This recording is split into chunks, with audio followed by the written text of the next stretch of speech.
Nous avons l'immense honneur d'accueillir cette conférence organisée, cette conférence internationale sur le climat et sur la biodiversité, à laquelle donc pour cette conférence ont répondu plus d'une vingtaine de nationalités, donc des gens qui nous viennent d'Europe bien sûr, mais qui nous viennent également d'Amérique du Sud, d'Asie et de l'ensemble des îles de l'océan Indien. Un moment très fort puisque c'est l'occasion pour nous de faire montre de l'expérience réunionnaise, donc sur tous les travaux que nous engageons aujourd'hui pour réduire l'impact environnemental, tout ce que nous faisons en matière d'énergie renouvelable, tout ce qui est apporté à la population aujourd'hui, avec donc le chèque photovoltaïque notamment. Et puis partager ces expériences avec ce qui se fait ailleurs dans le monde. Il faut bien comprendre une chose, c'est que les îles sont aujourd'hui les premières sentinelles, aux premiers avant-postes de ce qui se passe en matière de dérèglement climatique. Donc nous subissons directement donc, les phénomènes comme l'érosion, donc des cyclones qui sont plus violents, plus imprévisibles depuis ces dernières années. Vous avez des îles comme les Seychelles qui n'avaient jamais connu de cyclone tout au long de ces dernières années et puis qui tout d'un coup se retrouvent avec les îles Faroe, donc complètement empêtrées dans une période cyclonique. Donc les choses évoluent, les choses bougent dans le mauvais sens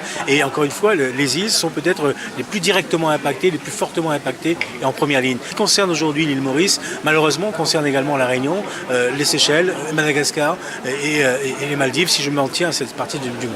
On met en place aussi des plans d'adaptation climatique, de mitigation climatique et aussi on implémente l'agenda 2030, l'agenda de développement durable mondial. Nous aussi sommes en fait confrontés avec les changements climatiques. Ce n'est pas de même manière que les îles. On ne voit pas que notre territoire devient plus petit par exemple. Mais il y a quand même des changements dans le temps. Il y a des périodes de sécheresse plus longues.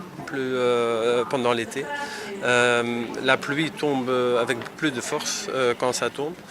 Donc il y a des effets sur l'industrie, sur l'agriculture, sur les gens qui font la pêche, sur le tourisme aussi. Et tous ces changements, on a besoin de les confronter bien à l'avance qu'ils deviennent plus graves.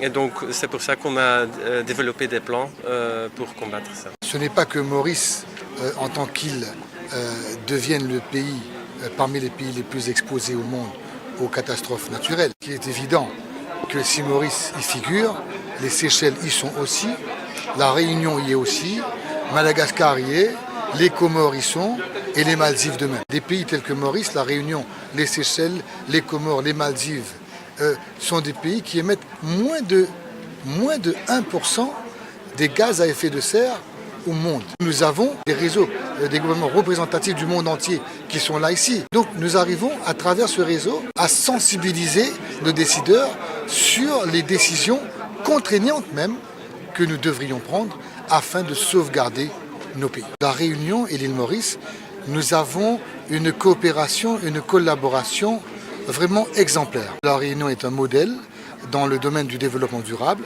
parce que vous avez fait des efforts conséquents depuis bien des années. Mais Maurice le fait aussi. Il ne faut pas croire que l'île Maurice connaît un développement économique sauvage. Autant que la Réunion est un exemple, Maurice est aussi un exemple de développement durable sur l'agenda international. Moi, quand je viens ici, j'ai beaucoup d'échanges avec les ministères, les départements, l'ADEME, les halles, mais je crois que c'est ce genre de collaboration qui fait avancer nos pays dans la région. Les ouragans qui ont frappé les îles des Caraïbes il y a quelques semaines sont encore un signal fort qui doit nous obliger à accélérer sur des solutions concrètes et accessibles.